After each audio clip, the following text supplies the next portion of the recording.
This is the Detroit Sports Podcast Network.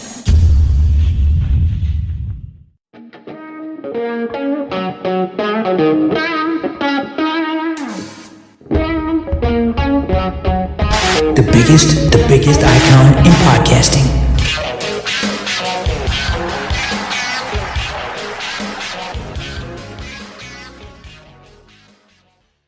Welcome in, everybody, to this week's edition of the DocNJock Wrestling Podcast. I'm your host, Adam the Jock Straczynski. On today's show, this wrestler is going to be sidelined for about 9 months, and we may have a banged-up monster as we head to Bad Blood. In AEW, it's staying at its home, but it's going to be adding a monster addition to it. We're going to get into all of that, break it all down. We've got Bad Blood on the horizon here. WWE had a really good week.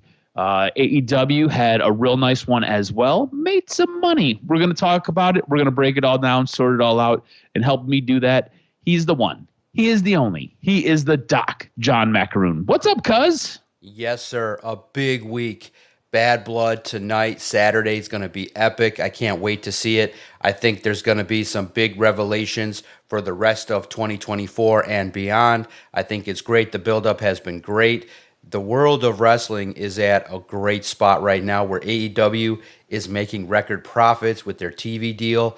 You have probably the most interest now that you're going to have in a long, long time because of some things that are being hinted at that you'll break down in the news. So the world of wrestling right now is so on fire, it's crazy, where a lot of people, basically, it's as close to mainstream as it's been since we started this podcast, and to be able to be a part of it, to break it down and to see it from where it went from the time we started, where we were complaining weekly about WWE and their lack of creative, to where it is now, where two companies are battling and really doing some things in the world of streaming. It's crazy. I can't wait to break it all down with you. Where are we starting this week, cuz? Let's start with WWE. We'll kind of roll from Monday Night Raw into something that took place on SmackDown. I don't have it on the rundown, but after I sent it to you, I was thinking about it last night. And then we'll get into our Bad Blood predictions.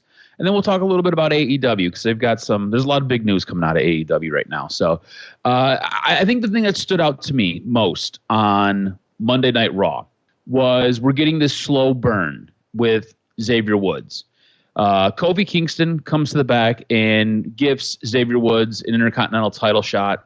And later on in the night, Kofi has a match, and Xavier Woods costs him this match. He looks a little distraught, but to me, it's one of those things where I feel like Xavier Woods is making Kofi work for whatever's coming next.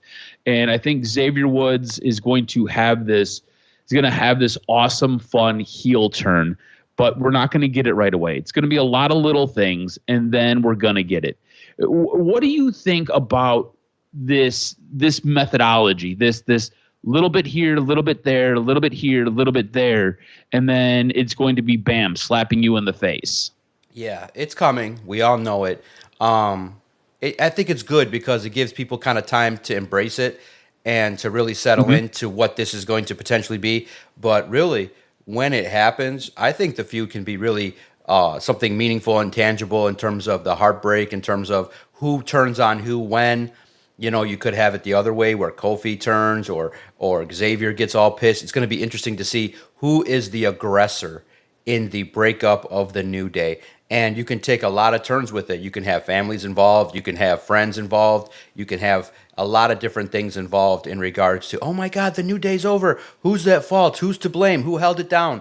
And all that. You can do so much with it. And then the matches, you know that these guys have already planned it out and said, okay, we're going to do this. We're going to do this. And I think they're going to have a nice level of involvement in it. And I think that while a lot of us maybe don't want to see it because of how long they've been together, but naturally speaking, when it happens, I think it's going to be fruitful and produce some quality television. And maybe I think the spot you do it is WrestleMania. Can you stretch it that long? We'll see.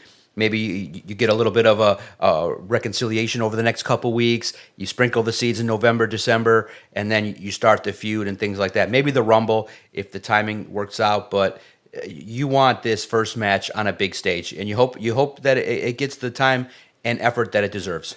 Yeah, most definitely. I like the way you've kind of laid some of that out. I think the thing that would be really interesting to kind of throw into this match to really kind of amp it up is if you were to get a returning Big E, not so much a returning Big E to the ring, but a returning Big E who was pleading with, well, we'll say Xavier is the one who turns and goes super hard on Kofi. You have a returning Big E who's basically pleading with Xavier, saying you're not the same. And if Xavier was to turn on Big E and take Big E out, we all know the issue, the neck injury with Big E, right? At this moment in time, he can't wrestle, but he could do a spot where he gets beat down, where Xavier just kind of has him in the corner, and just kind of kicking him a little bit. He could do a spot like that. If you were to add that in, you want to talk about taking the knife and plunging it deeper. I think that would really add to the story and really flesh out this ultimate heel turn if it's going to be Xavier Woods. I think it could be really, really interesting. I think it'd be a lot of fun.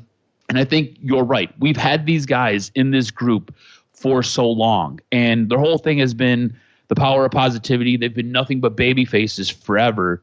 So when they turn, it's going to hurt. You're going to see people in the crowd crying. It's just what's going to happen. So it will be great. It will be well done. And honestly, it's probably about time. Xavier Woods had his run as King of the Ring. It wasn't great. Kofi Mania went absolutely bonkers. And the way they took the belt off him was kind of sad. But he had his run. Big E's been champ. So at this point, Xavier's the guy on the outside looking in, and they're really leaning into that storyline. And I think it works really, really well. The other big thing that I took out of Monday Night Raw, we got the return to Seth Rollins. He ended up taking out Bronson Reed. You had this big monster man match where the ring was destroyed. People in the crowd were utilized again. It was bonkers. But you got the return to Seth Rollins. Takes out Bronson Reed. I want to get your thoughts on what you think about this and kind of maybe where you see this going. Yeah, I think it has opportunity. You know what sucks, cuz, is that there's no intrigue because I don't know if you saw, but hours before Raw hit the airwaves, I think a couple hours before, maybe when people got in or someone from the crowd or someone posted a picture of the ring, and they posted online, and it's like, oh, look, the ring does not have LED lights. That indicates the ring is going to collapse at some point tonight. And I'm like, oh my God, dude, that's a nice insight, but it ruined the surprise. So you knew once it was announced, oh, it's going to be Bronson Reed and Braun Strowman, you knew the ring was going to collapse. And I was just like, man, you can't get nothing by these people because everything is posted and photographed and talked about in the world of wrestling. But once Seth Rollins came back, I was like, yes, good to see the man, because I was getting a little old seeing him at all these NFL stadiums doing PR and pumping up the Bears and things like that. You want to see Seth Rollins in the ring, and it's good for him because you've seen the toll that wrestling took on his body. 2-3 months being away can do a man such a good amount of work, and you saw some of the behind-the-scenes stuff that's come out saying that Seth Rollins really hurt himself again in WrestleMania. So to see him healthy can only be a good thing, and I'm excited to see where this goes. And it's a good kind of contrast with Bronson Reed, and it's one of those areas where Bronson Reed can now get elevated to another notch in his position by having a good series of matches and behind-the-scenes intrigue and build with Seth Rollins. So this is going to be good because you notice now that somebody's tabbing Bronson Reed as, okay, we need to take you now from where you are to the next level, and he'll get there, no doubt about it, working with Seth Rollins. I would be shocked if Bronson Reed doesn't become a bigger star with how they do it, and maybe even getting over on Seth Rollins. Yeah, that's the one thing that I really took out of that whole thing, right? Bronson Reed, this is a guy who's been going up against Braun Strowman, and Bronson Reed is the guy that you're really trying to push here, right? But he doesn't get the win. But now he gets elevated into a feud with Seth Rollins that's even bigger, and that's the bigger, better way to really push this guy. You put him in the ring with one of the best superstars that you have on your roster, one of the guys who can help really make a guy, and he's going to get elevated to the moon. I thought this was a really great way to book this match. I thought this was awesome. Look, you want Bronson Reed to get the win because he's the guy that you want to get over. Well, you don't necessarily have to do that. He can take the L here, but then get wrapped up in a much deeper story with Seth Rollins, the guy who he hit with, what was it, 14 tsunamis? I know it wasn't that many, but he hit him with I think it was 6 or 9 or something like that. It was absolutely crazy. He was the guy who wrote Seth Rollins off so Seth Rollins could go get healthy. This is a great way, and this is a great booking decision from Triple H to put this guy in a match with another monster. You help elevate one guy, but at the same time, you're helping elevate another guy into something even bigger. I thought it was a fantastic job by creative. I thought this was a great way to really help elevate Bronson Reed. And look, we're going to see where this goes. Seth Rollins is back now. Seth Rollins is healthy. Bronson Reed is now going to get the matches that he's been looking for. If you follow Bronson Reed on Twitter at all or on any of his social medias, he's usually talking about how he's not being utilized the way he thought he was going to be utilized. There's been a lot of that over the last couple of years. So this is now a chance for him to really show his stuff with one of the best in WWE. Speaking of one of the best, AJ Styles made his return on Friday night. I want to get your sense of his return. To me, when I watched it, it felt like he was dealing with a little bit of emotions. I think we all know AJ Styles' run is coming to an end.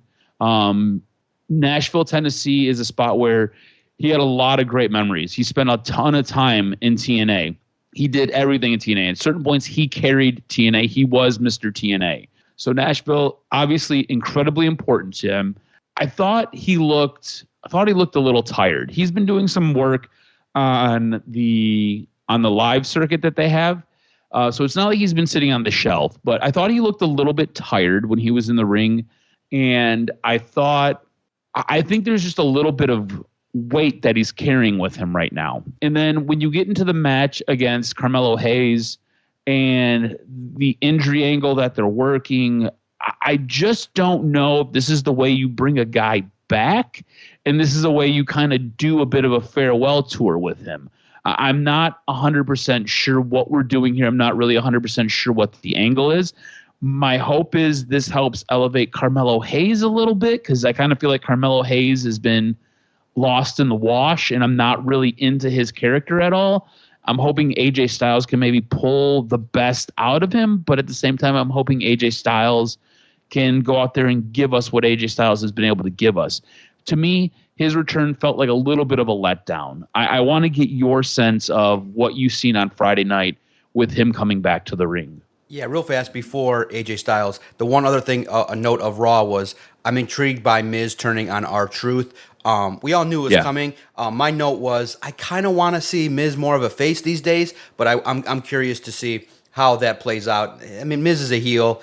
You do heel type things, and clearly it carried over when he did NXT. So I get it, but Miz, he's always involved, and I think his best work is as a heel. But that's why we want to see him as a face, just to see him have a nice run being popular. But we'll see how that progresses, as well as now we're in the era of turning. So yeah, and so here's my note on AJ Styles, and it kind of sucks in that, okay, WWE really is a young man's game. It's a game for those 23 to 35.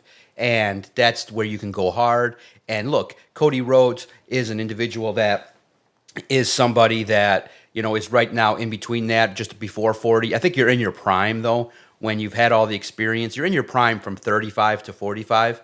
But beyond that, you look at it now. And so I kind of wrote it funny. I wrote WWE needs kind of like a seniors tour. And not to be insulting, but kind of what happens is you kind of get your run in WWE.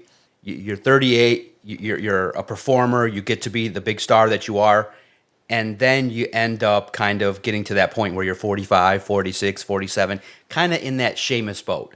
You know, Sheamus, Edge, AJ Styles, and you realize, okay, where do they go? Well, they end up going now to AEW. That's kind of where the old guys play when they kind of get their time ended, and WWE kind of goes, okay, we're going to go now and shift to a different direction, and we're going to kind of focus on the younger stars that can go and be in the house shows and work. And so to me, maybe you need a different show. Like, you know, like to me, I think the name that's perfect is, if you're going to go nostalgia, since they're doing Saturday Night's Main Event, I think you need a Superstars. I mean, it's a perfect name. WWE Superstars is kind of the place where you mix in one young talent that's kind of one or two young talent a week that needs to kind of get involved. And then you have, like, perfect example. AJ Styles and Carmelo Hayes can be on Superstars. And you recognize they still are in the company, they still tour, but the TV time should be used for the young cats, especially now if Raw and SmackDown are going to be, 2 hours and things like that. You realize, okay, SmackDown might get the extra hour here or there, but to me, I think that you respect, because AJ Styles working twice a month is still valuable, but maybe not on TV. Maybe you don't need him on television with angles, so you avoid this. You give him the respect that he deserves. He gets the pop of the crowd, but you can work in younger announcers. You can do different things. You can have a recap a little bit. Bring back Superstars and kind of feature some of the old guys, in my opinion. You're right. We're used to seeing AJ Styles be the man, and he's not the man. And so to me, I think that if his contract is going to end, it would behoove him to go to AEW. It seems like that's the fit, but I think you can create some of that in WWE if you let the veterans kind of have their own little niche. You don't call it the Seniors Tour, clearly. I think the perfect name is WWE Superstars, and you can create it, and you can also steal from AEW. You can create a digital-only YouTube show where it's just on there too, where you can get more of those guys if you want to do that as well. So we'll see how that progresses, but I agree with you. It wasn't the best. Yeah, it left. I was excited for AJ Styles returning, right? Like when they announced it last week, I was like, okay, cool. Like we're going to get to see the guy. He hasn't been used in forever. We'll see what happens. And then it just kind of fell flat and left you wanting a little bit more. As far as SmackDown went after that, I thought SmackDown was a really good show. There was nothing that really stood out to me that really is going to impact this week. Potentially, there's some stuff we're going to talk about with Bad Blood, and there's some carryover from Friday Night SmackDown. But what I thought SmackDown did really well was he really did help continue quite a few stories. I thought the Meechin Chelsea Green match was absolutely fantastic. When they were setting up, I was like, I really hope they get their time, and I really hope they can tell the story in the ring with this type of match. And I don't think it was a fantastic match by any means, but I thought it was fun, and I thought it was well done. A lot of times with the women's matches, they get 6 minutes, and it's like you got to get it all in, and you don't really get to tell their story. I think they got 2 commercial breaks with this, so they got their time. It was well done. Tiffany Stratton, Nia Jax, we're going to talk a little bit about that when we get into our Bad Blood predictions. I thought for the most part the triple threat tag match was what you'd expect. Bloodline won their match. They retained their belts, and it was a high flyers match. So it was good. I thought overall SmackDown was a really, really good show. Was there anything else left on the plate for SmackDown that you wanted to discuss? No, I thought it was a good show. Really intriguing. I can't wait to get into Bad Blood. I thought the setup for the shows were both intriguing and very unique, and I just I think that the presentation on SmackDown has been good now that it's transitioned back to USA. It kind of feels like a natural fit back where it belongs. It does. And a show that's kind of creeping up in regards to making our list as the show of the week consistently and being relevant on a Friday night, especially when there's competition with college football. Absolutely. I agree with you 110%. So let's get to our predictions for Bad Blood, because there's a lot to kind of parse out here. Bad Blood is going to be on Peacock Network starting at 6 o'clock, so a little bit of an earlier start time. There was a little bit of back and forth between who was going to main event this card, so much so that it was talked about for the last 3 or 4 weeks. We didn't really delve into it too much because I don't really think it matters all that much, but in the end, CM Punk, Drew McIntyre are going to open the show in their Hell in a Cell match. Real quick question for you. Do you like that opening, or would you have preferred that being the main event or maybe even the co-main event?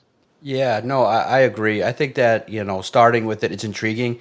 I think it's the right option to start because it's going to be intriguing. It's going to be something where you can kind of build the crowd to a crescendo throughout the course of what's going to be perceived to be a long match. So I'm okay with it. It doesn't matter. These guys are clearly, wherever you put them, their mission is to accomplish what the story is going to need. So I agree with you. It does not matter first, second, last with these guys. It's CM Punk, Drew McIntyre. Everybody cares about First and foremost, hopefully CM Punk stays healthy. And what the hell are they going to do in this cage? And I thought bringing back the cool cage, old school, was pretty neat. And I can't wait to see what the hell these guys do to each other. And then first and foremost, you just hope that both of these guys walk out healthy and don't do stuff that's really ridiculously crazy.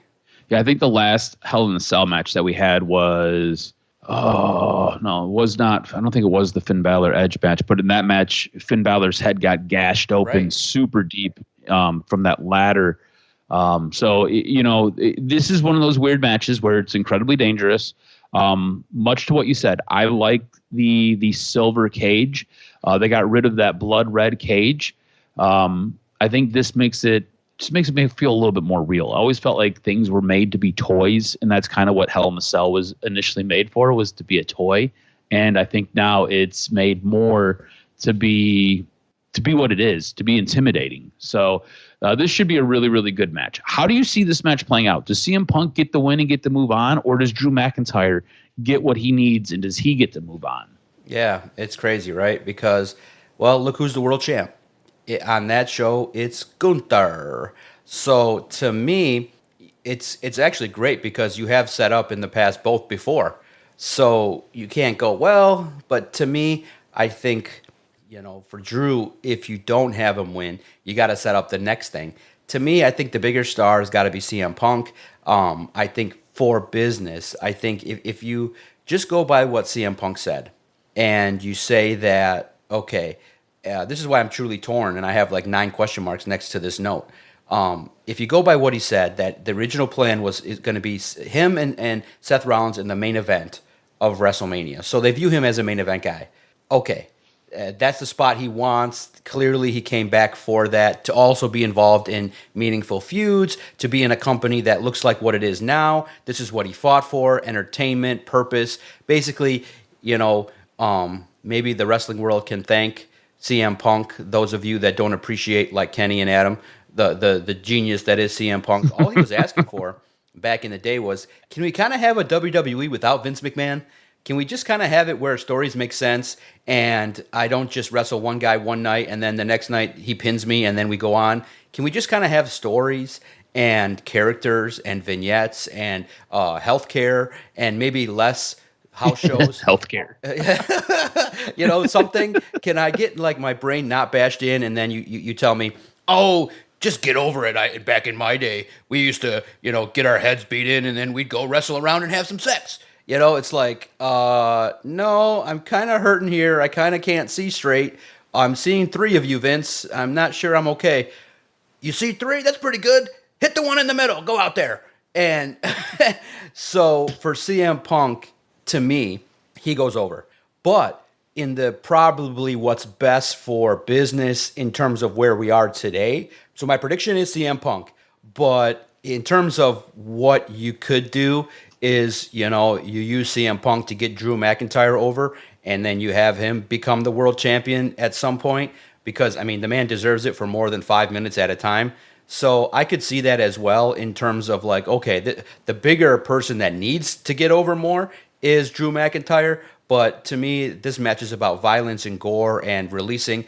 But you told the story for a year, and typically when you tell it this way, where I've been dreaming about your demise, I'm happy your demise, the face should get over, in my opinion. So probably CM Punk wins, but Drew McIntyre immediately destroys him and says, good luck in the future, and takes out both of his legs, and CM Punk can have another 3 weeks off and can sell a partial injury to his arm or whatever in future matches, that because maybe he's going to lose to Gunther, and you can have that long-term story where Drew does something to CM Punk's arm, and then in the match against Gunther, CM Punk tries to pick him up for his move, and then his arm gives out, and then the announcer has to kind of play into that, oh, what's that do to Drew, and then you always have that Drew screwed me kind of scenario. So to me, I think it's going to be CM Punk.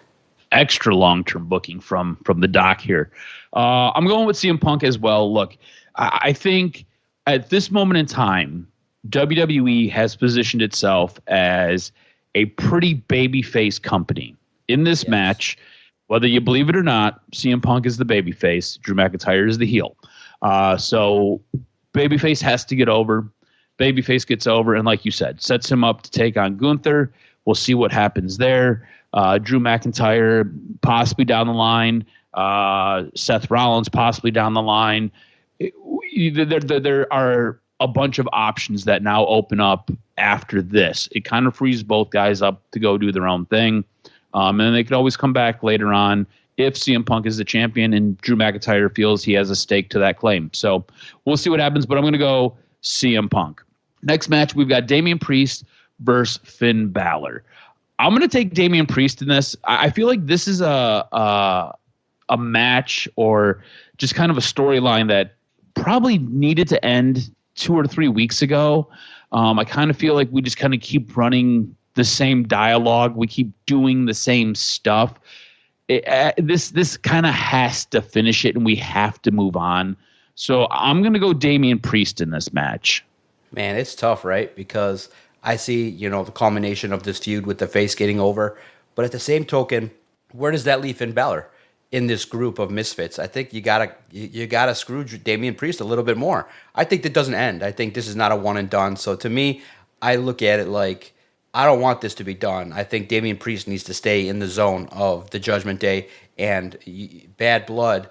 You can't immediately end this. You got to have Finn Balor.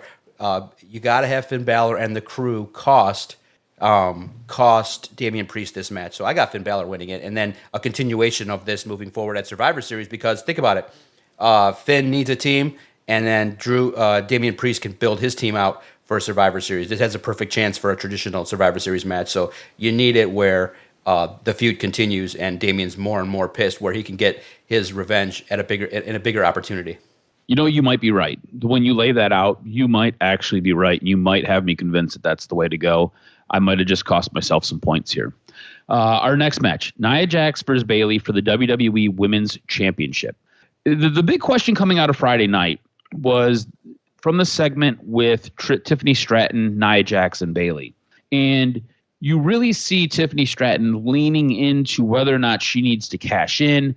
Nia Jax has kind of been bullying Tiffany. Bayley has been sowing some seeds of doubt between the two.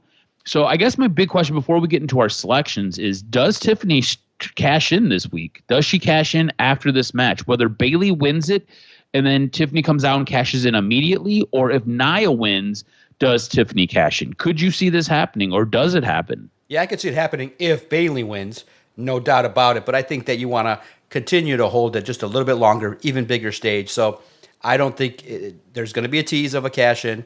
I don't think it happens. I don't think you do Nia Jax that way. She needs to go through people. Like, certain people need to get that build, win a title, and then keep the title. But I think the idea is really simple booking here. Simple from the doc. We're going to keep this show Bad Blood simple because it's the fall and college football is on. He wants to watch his teams. So he's going to write this pretty simply. Tiffany's music, Stratton's music hits. Oh, everybody thinks it's a cash-in. She motions to the ref. She sees Bayley in the ropes, and she whacks her with the Money in the Bank. 1, 2, 3. The ref all of a sudden turns around and sees Bayley laying on the ground. Nia Jax wins. 1, 2, 3, and she continues her loyalty to her gal. So Nia Jax comes in the champ, leaves the champ, and Tiffany Stratton maintains her weird bond with Nia Jax in some sort of weird abusive kind of way. So Nia needs to continue to be the champ for a period of time. I think Nia Jax wins as well, but I also think Tiffany cashes in. I think Bayley takes Nia to the limit, and Nia somehow is able to get the victory. And this is the perfect opportunity for Tiffany to cash in. I think she's fed up with getting bullied. I think she's tired of everything. I could see her cashing in on Nia Jax, or Nia is holding up the championship as the ref kind of holds her arm up. And I could see Tiffany hitting her with the briefcase and laying her out, immediately cashing in and pinning her for the championship. And then when she's done, she's like, I'm tired of being pushed around by you. I'm tired of you bullying me. And you could just see her kind of going off and kind of adding layers to that story. So I've got Nia Jax winning, but I also see Tiffany Stratton cashing in here. And then you got Nia chasing. So I think it'll be interesting. Honestly, I think this is probably one of the more interesting matches on this card. Just like this next one is one of the hardest ones for me to pick. Liv Morgan versus Rhea Ripley for the Women's World Championship. Remember, Dominic Mysterio locked in a shark cage above the ring. I don't know which way to go with this. Like I said, WWE at this moment in time is a very babyface company. That would have me leaning towards Rhea Ripley, but I feel like it's been a little bit more fun with Liv having the belt. And this kind of takes me back to the Damian Priest Finn Balor thing, right? Like, I feel like Liv should win this because this feud can keep going. And at the same time, the Terror Twins would then still have issues with the Judgment Day. So, like, maybe I picked wrong by picking Damian Priest. You got me second-guessing myself now. I have no idea which way to go. How do you see this playing out? Because for me, this is the hardest selection on this card. Yeah, well, no, it makes sense for you to understand that you probably gave me the victory, but it's okay. Knowing that you're sitting there, knowing that you probably are wrong, but it could also go the other way, where if you're right and you should stick to your guns and not be wishy-washy. But to me, you go either way. If Damian wins, then Rhea's not winning because you're not going to have them both, I don't think, succeed in the same card. You got to have intrigue. So to me, your selection becomes easy. If you pick Damian, you probably need to pick the champ. So to me, being right, as always, and being the man, the myth, the legend, I got to go with a new champion. This one's easy. Like I said, in the easy bad blood booking, Rhea Ripley never lost her title. She's been pissed. You got the foil, which is the guy hanging in the cage above. He needs to be upset. So to me, it's going to be Rhea Ripley, and she's going to be the world champ. And clearly, she is the individual that needs to go on and have bigger matchups, bigger feuds, bigger type stuff in the world of professional wrestling. And I just can't wait to see it because the crowd will like it. She's the champ. Literally, she's healthy. She's the biggest star, the biggest draw. She's somebody that can be somebody that can also carry the company in a unique way. So to me, you got to give her the belt. I would be shocked if she lost the belt that way by being injured and comes back, has her opportunity, has been in a program with Liv Morgan, and Liv Morgan wins. Rhea's the champ. She's the bigger star, and that's the case of who the champ needs to be.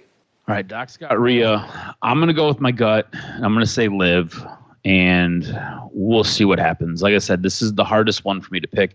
I could totally see Rhea winning this, and it makes a ton of sense for Rhea to win this. But I think Liv could get the victory. I think there's more fun with Rhea chasing Liv. Because if Rhea beats Liv, where do we go from there? Who's next on Rhea's list? Like, who does she face? I think with Liv holding the belt, I think Rhea can then continue to chase Liv, and we can kind of go from there. So we'll see what happens. This is normally these B pay-per-views are very simple. It's very, you just kind of copy and paste and you just kind of go. This one is interesting. This one's going to be a little bit tough. All right, Roman Reigns and Cody Rhodes taking on the new Bloodlines, Solo Sikoa and Jacob Fatu. Here's the question. Does The Rock get involved in this match? Do you see The Rock getting involved in this match? Because I do. Oh, baby. This is going to be great. Yeah, I know. Again, the internet wrestling community all of a sudden posted that The Rock was in town for Georgia, and it's like, okay, clearly this is going to be something intriguing. And Cody said there's going to be a vignette at some point that's going to tease everything in the future. So maybe he shows up, maybe he does a promo. Yes, there's going to be some involvement from The Rock. And so that would indicate that, the few, that means he's going to probably side with Solo. So that's where I'm conflicted. I mean, it's going to be tough in a lot of ways because of how things go, how things shake out. Does Kevin Owens get involved in some kind of creepy, weird way to take things to a weird level too as well? But to me, just based on the intrigue, the way it kind of shakes out, it doesn't make sense too much at this point. I got the Bloodline winning. I think that something herky-jerky happens, something weird happens to either set the stage for the Civil War or whatever happens. So I'm curious to see how. I don't think my explanation will be accurate as to what happens. Maybe it's just a straightforward new member of the Bloodline comes out, another Fatu comes out, another Samoan comes out. Maybe you have The Rock come out and do something. Whatever happens, however they get there, I think the Bloodline kind of needs this match. Yeah, I think they end up winning it as well. I think Solo and Jacob stand tall once it's all said and done. I think it is due to some interference from The Rock. I think you're right. I think at this moment in time, they do kind of need it. To me, this version of the Bloodline does not feel as lethal as the previous version, and that's fine. That is totally okay. But it just doesn't seem. It seems scarier, but it does not seem as I guess maybe menacing, as cutthroat as the previous one. And the funny thing is, the old Bloodline, because of the addition of Sami Zayn, was quite funny. There were a lot of really funny moments, especially when guys were breaking character, like Jay and Roman, because of the crazy shit that Sami would say. But to me, they felt like they were a much more serious operation, a much more cunning operation. This one, when I say scarier, they're just a little bit more ruthless with some of the stuff that they do. So I think they need the win more. I think The Rock gets involved. I think this kind of lays the groundwork for whatever is going to come next. So I've got Solo and Jacob getting the victory. When we look at calling the card, I've got a 4-point lead. I feel like that's going to be shrinking after this. So it'll probably be a 3-point lead going into whatever our next pay-per-view is, which will be something with AEW. I think it's Wrestle Land or Wrestle Dream or whatever it is. So real quick to recount the card before we get into AEW, we both have CM Punk winning. We differ with Damian Priest and Finn Balor. You've got Finn, I've got Damian. We both have Nia Jax winning, and I think Tiffany cashes in. You've got Rhea, I've got Liv, and then we both have the members of the Bloodline standing tall. I think we both can foresee The Rock getting involved. Now, moving on to AEW. I thought we had an interesting match between Will Ospreay and Ricochet. They were trying to recapture something that took place about 7-8 years ago. And I don't think it lived up to it. I don't think it did it. The fact that they put a time limit on it was kind of weird. And then we had a restart of a time limit draw, which I think kind of undermines a match and kind of takes away. And they do it a lot. If you didn't ever do it, it would be fine. But they do it quite a bit. It's kind of become a bit of a booking crutch in AEW, and I don't really enjoy it. So Takeshita comes out after the restart of this match, and he attacks both Will Ospreay and Ricochet and lays them both out. I kind of like where this could possibly head, specifically with Will Ospreay. I don't really understand it with Ricochet. Look, you could tell that there's tension between Takahashi and Will Ospreay. They've kind of butted heads a little bit. You could tell that something was going to happen with the way that they set this up from the get-go, where you had Don Callis basically leave Takahashi behind, and he took Kyle Fletcher like, oh, we got to go hop on a plane. You knew something was going to happen, and you could just kind of tell the way the two stared at each other uneasily. You knew something was gonna break down eventually. But I kind of felt like, in theory, this was a good idea. I thought maybe the execution of what we got was less than what we should have expected from everybody involved. I think Ricochet and Will Ospreay, fantastic. They've got great chemistry together. I think Takahashi has the ability to be a monster superstar if you book him correctly. And I think that you have a great angle building between Takahashi and Will Ospreay. I think this could have really, really worked. I just feel like you kind of missed. You got to the plate and you got a 3-2 count and you just went down swinging. And it to me felt clunky and felt like it really should have been better. What were your thoughts on how all of this played out? Because there's a lot there. This is what opened the show. This was, I think, like the first 35 minutes of AEW's Dynamite. Yeah, 5-year anniversary. It was a big deal. Look, clearly they have chemistry. I want to see more. Look, I understood. I've seen the match before. Everybody understood. They wanted to recreate it. I understood that. So for the common fan to see it, it was great. But the dumbass thing that they do, as always, is they bring back the hokey shit from the past that nobody needs. This match just needed a finish. You don't need a draw. I know you wanted to get Takeshita involved. I know you want to get this megastar into this to have a triple threat. That's predictable. This match just needed a finish. And I think Takeshita could have clearly come in, destroyed. I mean, literally, again, easy booking. Will Ospreay wins. I know you don't want to take away some of the shine, but you actually do that by just having a big match feel and having Ricochet have a bunch of false finishes. Ospreay wins. They both get the rub. They both shake each other's hands. They hug. And then all of a sudden, Takeshita comes in with a chair and lays them both out. I mean, this is literally easy 101 booking because everyone's cheering. They're all in their feelings. They're all, the announcers are like, what a beautiful moment. These two will have many more classic matches. Oh, Takeshita, what's he doing? And it's like there are smart fans in AEW. Like, you don't have to go with the Tony Khan has restarted this match. It took an A+ match and made it a D match. It was stupid. The moment they did it, the way they got to the ending looked stupid. Like, they didn't even get to the ending right, where they're both laying on each other. It's like they're both trying to, drive each other into the mat and get to the spot. It just didn't. The ending didn't flow. So a match is the beginning, middle, end, the psychology, who wins, and what happens. And a lot of those areas fell short.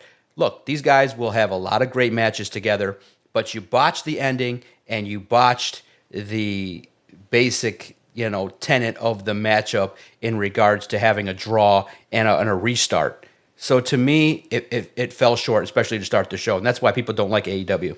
Yeah, it is frustrating when you have the ability to do something incredibly well, and you've got we'll say you got a superstar, and you've got a guy who's a star, and you've got a guy who really could be a franchise player that you built, and you again just kind of botch it. It is frustrating because there's so much good that could be done, and they always seem to just fall just a little bit short. So I don't know. I thought we got a really interesting backstage segment. MVP debuts Shelton Benjamin. This is something that we knew for a long time, but now you finally get to see Shelton Benjamin. So Bobby Lashley is going to be next. And it seems like they're going to possibly be adding to what they're going to deem the Hurt Syndicate. I want to get your excitement level for the Hurt Syndicate. Obviously, MVP is going to be a part of it. Shelton Benjamin is going to be a part of it. Bobby Lashley will be a part of it. This we know. I'm expecting a couple of new members will be added. Obviously, MVP is going after Swerve, trying to get him. He offered Mercedes Moné his card, said, hey, call me, talk to me.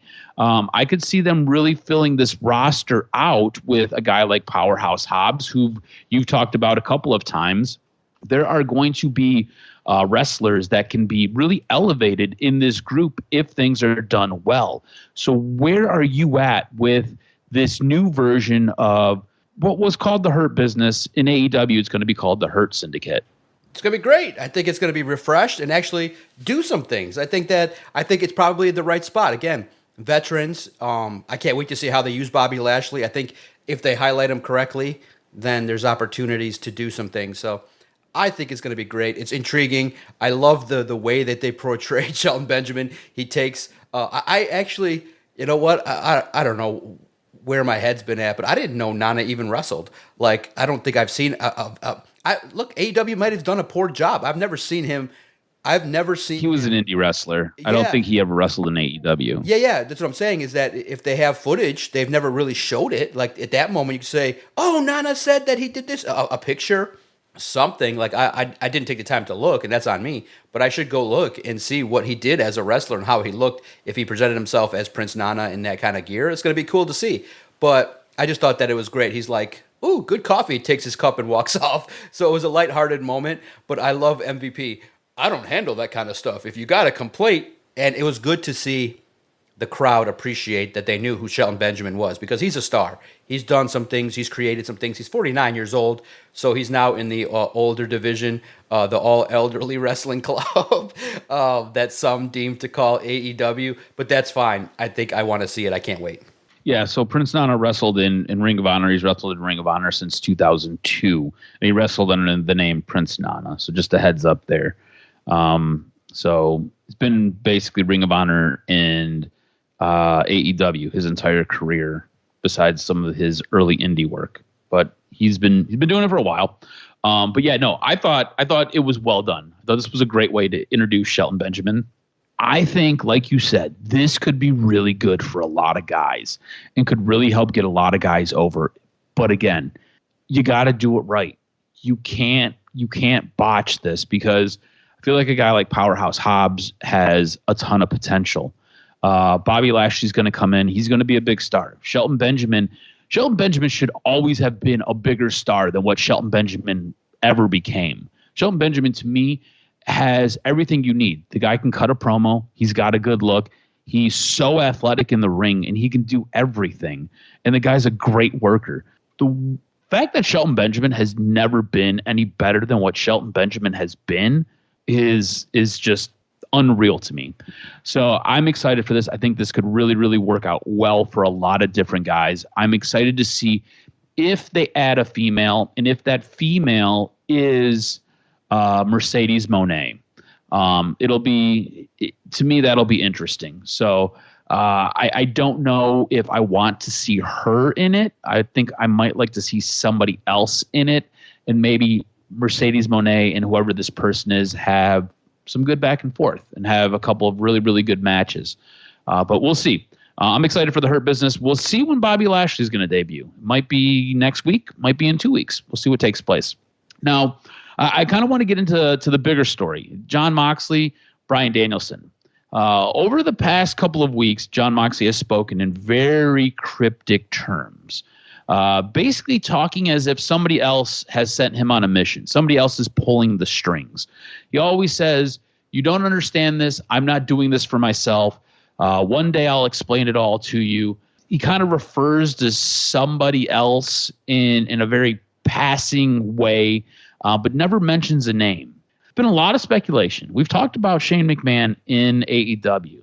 What if Shane McMahon is behind this revamp of the BCC? What if Shane McMahon is the guy who's been pulling the strings and has sent Jon Moxley on this mission? What do you think about that? And does it kind of get you excited? Ooh, yeah, it does. Shane McMahon is it's always going to be different to not see Shane with WWE, but what better way to take advantage? And also, too, it's kind of weird, too, because I'll ask you this. It's good for business if you're Tony Khan. You get a McMahon. But at the same token, I mean, if that's the case, and we'll use you and I as an example. If you went on and said, "John, I got a great opportunity with Woodward Sports. I just think that it's just really tremendous. They're going to give me a show. They're going to give me reporting status. They're going to give me executive producer status, and things like that. Can I stay with the network and things like that?" I'd be like, I don't think so. I think, we'd have to part ways. And then I'd be like, well, it'd be kind of tough, because at some point I would know, and they would know, that you and I talk. Like, we would not cease talking. And so then I would ask you, "Hey, what's going on with them? And what are they doing?" Because I would have some information as to what I can continue to do to make DSP better. So parlaying that to what's going on, if you're Tony Khan, look, man, nobody keeps their mouth shut about anything. And maybe you want that. I don't know. But if you bring in Shane McMahon, don't you think at some point there's going to be Thanksgiving and Triple H and Shane are going to talk, and they're going to be like, "Yo," like, Triple H is not an idiot. He's going to talk to Shane and be like, "So what's going on with MJF? Is he happy? Is he, can I flip him a couple bucks and he'll come over? What do you think? Is he a douchebag?" And it kind of lends to that, like, you are in competition with the big company. I mean, maybe you don't view it that way legitimately now that you got this, situation that you're in with the TV deal. But to me, it looks like that if you involve Shane in anything that goes on, it would indicate that some of your information would leak to the company that you would be working with. Am I wrong? Am I too paranoid? Does it matter at this point? AEW is not going anywhere for the next 5-6 years, so it doesn't matter. And at some point, maybe even Tony Khan says, "Yeah, maybe we got a bridge so that one day we can have that super show where there's 8 matches and we win 4 and they win 4 and we can do business together." So I don't know. It's, to me, I'm more, more private with things and don't want shit to get out as to how we do things. So what do you think? Like, does Shane McMahon help AEW? I think Shane McMahon helps create a buzz for AEW, right? Like, all of a sudden it becomes interesting that Shane McMahon, just the name alone, is in AEW, is working with AEW. I think depending on, again, how you write the story and how you do things will kind of dictate whether or not it's something that's going to be able to last and it'll be something that is interesting to people. I get what you're saying, but I could see this working out because I don't think so. Obviously, Vince is completely out of the picture. Shane talks to his sister, and he probably talks to Paul. I don't know how close that relationship is with both of them, especially since Shane almost felt like it was his birthright to get WWE, and then he kind of got squeezed out by those two. Stephanie no longer really with the company, at least in a super active role, and Paul's obviously head of creative. I don't know if you end up getting any insider trading, and that's kind of what you're talking about. I don't know if that really happens. I mean, sure, things might get discussed and things might be talked about, but I think that if WWE wants a guy from AEW, there are ways to kind of go about that, and you've kind of seen this. WWE has been talked about by reaching out to people with contracts, especially when Vince was let go. They tried to get Andrade back. They tried to get Malachi Black back. They tried to get a couple of other wrestlers back, and Tony Khan basically came out and condemned WWE for attempting to do that. I think if you want a guy like MJF, he's got an agent. You have your guys talk to his agent, and you guys kind of work some stuff out, and they go back to him and like, well, this is what's on the table. You're kind of seeing this play out right now with Daniel Garcia. WWE really wants Daniel Garcia, and AEW is like, well, we got a contract for him. It's on the table. And he's got to make a decision now. So I don't know if it really leads to this gut of talent like you're kind of setting up, because I think that when contract negotiations are going on and they're trying to work out bottom lines, usually that stuff's kept pretty private. I don't know, unless somebody's running to Shane and being like, hey, Shane, they're offering me this. Can you see what you can get me from Paul in WWE and see what Nick Khan's got up his sleeve? I think that'd be the only way that something like that would kind of break down. And yeah, there's the chance for that to happen. But if that's the case, I don't really know if that person really wants to be in AEW anyways. So I don't think it could be. I don't see it being as big of an issue as you see it being as big of an issue. And again, I think there's probably some ill feelings there with Shane in WWE and the way things worked out. I think it would be incredibly interesting, though, if Shane McMahon was the guy. He was the maniacal boss. Yeah, hell yeah. And he kind of came in and maybe played not so much the Mr. McMahon character, but some type of devious version of whatever that is. So it could be really, really interesting. Anything else from AEW that really stood out to you? Man, it was the 5-year anniversary is great. It flew by, man. 5 years was crazy. I like everything that was going on. Look, man, it's a company that we're going to talk about in the news segment that has taken strides. Look, it's never going to be perfect. They're starting to tell a little bit more stories. They're starting to get to that point where vignettes are cool. I think Pac is intriguing. I love the open with Pac and Castagnoli talking with John Moxley. I thought it was really good. And, the crowd was into it, which made it special. And even though the match didn't start off great, I thought the crowd where they went, I think it was Pittsburgh, really held their own in terms of being supportive of AEW. And so we'll take it, and it'll go forward. And I do think that they are starting slowly but surely to emphasize these stories and the mid-card getting a little bit more run. So that's a good spot.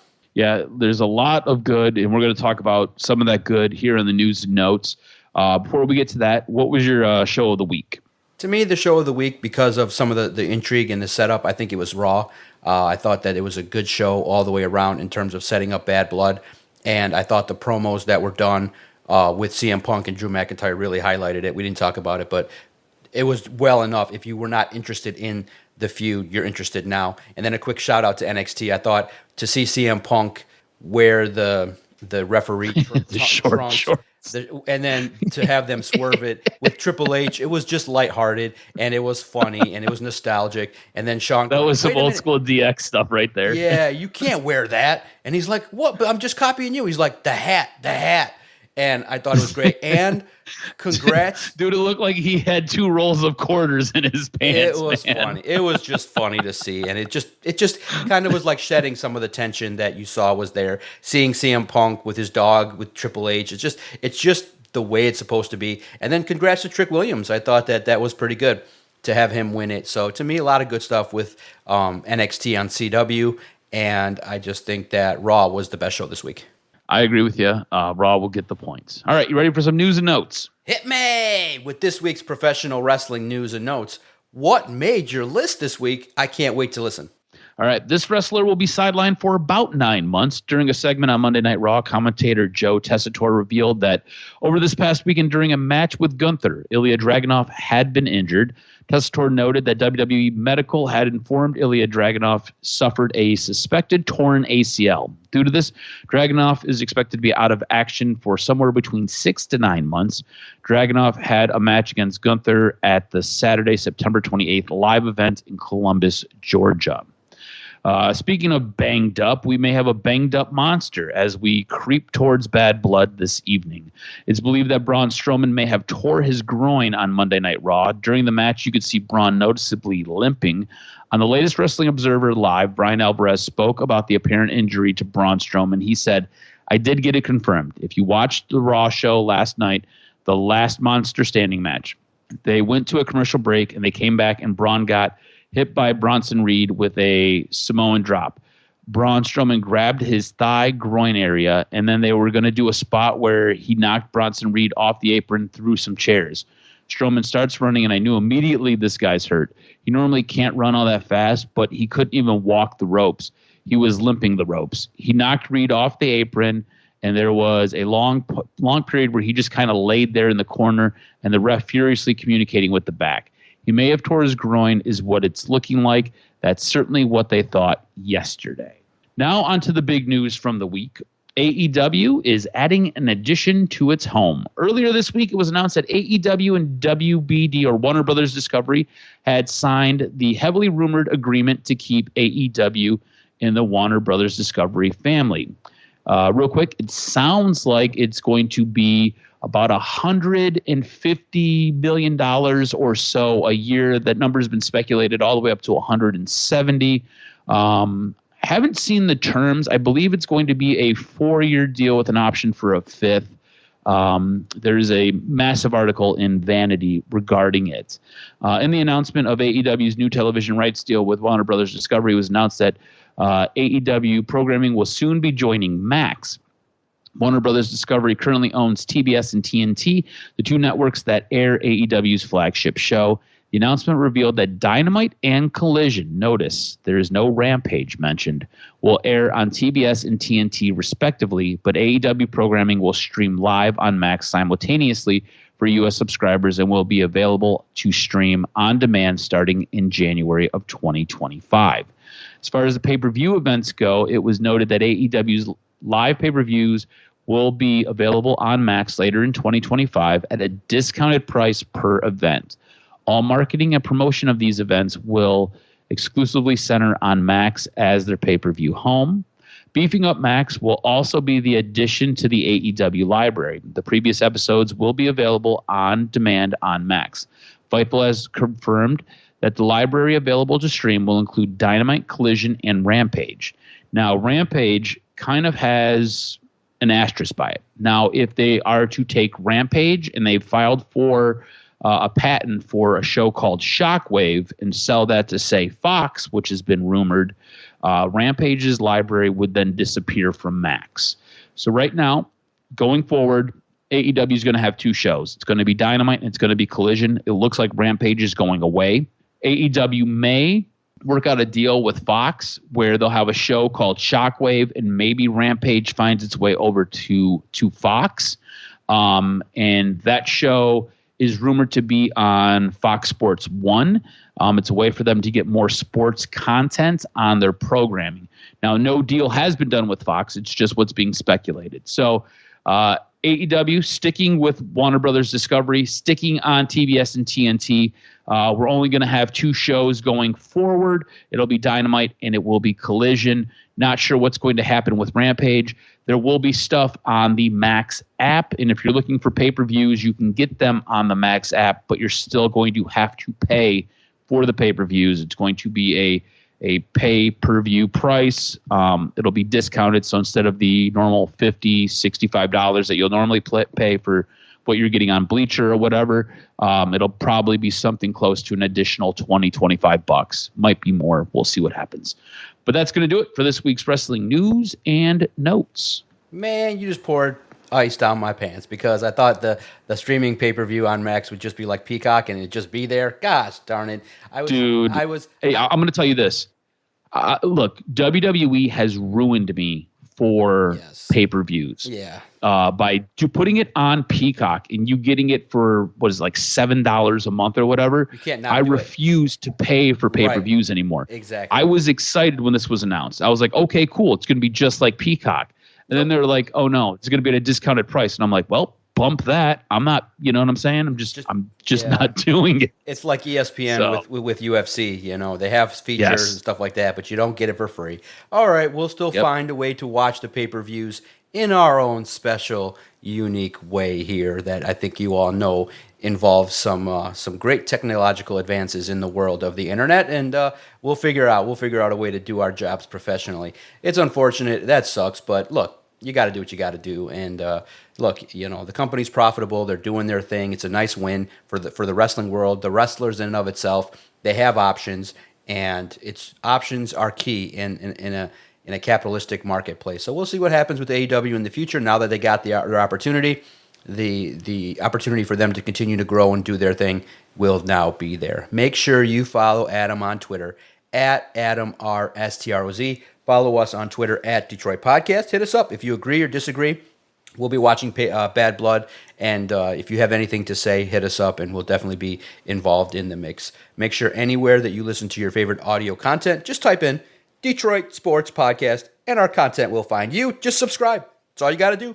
Push that button, and you get great weekly content, including Michigan athletics, DocNJock, wrestling, and all coverage about the Detroit Lions. So, all good stuff going on, and it's a good time in the world of professional wrestling. I can't wait to review Bad Blood with you next week, and we'll be doing it from Dallas. It'll be fun. I'll be in a hotel room. We'll have a conversation, tell you what it's like. I might be, slapping and eating barbecue that morning from whatever I eat from Friday, so we'll have a good old time with the doc, the good old boy, being down in Texas, and we'll see what's going on, and we'll review everything in the world of wrestling on the latest and greatest episode of the DocNJock Wrestling Podcast.